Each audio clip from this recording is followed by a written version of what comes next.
თბილისში საგუნდო მუსიკის ფესტივალი გაიმართა. ღონისძიება ანზორ ერქომაიშვილს მიეძღვნა. 45 სალოტბარო სკოლა საქართველოს სხვადასხვა რეგიონიდან დედაქალაქში შეიკრიბა, რათა ფესტივალში მონაწილეობა მიიღო. საგუნდო მუსიკის ფესტივალის შესახებ უფრო მეტს ჩვენი ჟურნალისტი მარია მიმედაშვილი გვიამბობს. ქართული ფოლკლორის და ტრადიციების ზეიმი.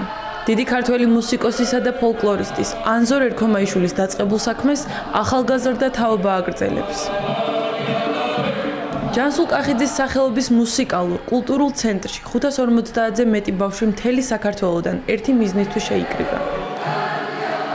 ანზორ ერქომაიშვილის დაწყებული საქმე, რომელიც ძალიან კარგად გააგრძელა ფოლკლორის ცენტრმა და გიორგი დონაძემ და მთელმა დიდმა გუნდმა ფოლკლორისტების, ესეთი კონცერტი დაგვირგვინდა. უნიკალურია მათი ეს გადაწყვეტილება, რომ თავიანთ პატარებს ასწავლონ ფოლკლორი და თავის ქვეყნის იდენტობა შეამეცნებინონ ბოლომდე. ეს ის სიყვარულია, რომელზედაც კულტურამ უნდა ილაპარაკოს ყველაზე ხმამაღლა. ჩვენ ნახეთ ძალიან მაგარი კონცერტი, ძალიან მნიშვნელოვანი დღე იყო დღეს ჩვენი ახალგაზრდებისთვის, ჩვენი ქართული ტრადიციული ხელოვნებისთვის. ეს არის ძალიან დიდი მარცვალი, სულიერი მარცვალი, რომელიც იქნა ჩადებული ამ ახალგაზრდებში.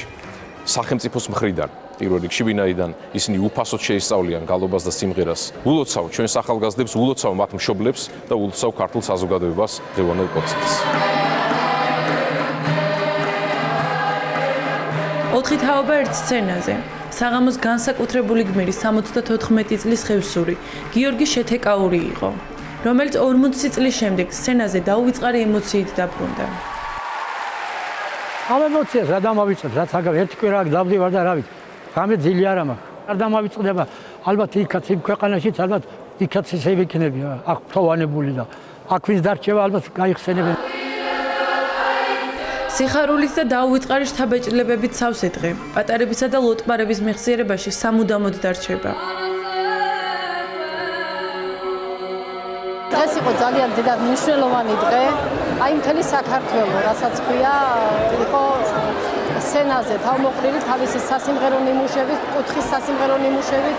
აი ჩვენ 10 დღის განმავლობაში ლოტბარები მოხდაოდა სისტემატურად მუშაობდით იმისათვის, რომ აი ეს გალა კონცერტი დაგვეგვინებია და ძალიან მიხარია, რომ შედგა ემოციებს ვერ მალავ და შეიძლება სიტყვებსაც ვერ მოყრი თავს, რომ იმდენად კარგად წარიმართა ეს ყველაფერი. ეს კონცერტი ძალიან გრანდიოზული გამოვიდა ჩვენ ყველა კუთხიდან მიმღერეს ქართული სიმღერები. ბევრი ადამიანი მოვიდა, ბევრი ახალი ადამიანის გავიცანი და ბევრი მეგობარიც გავიჩინე.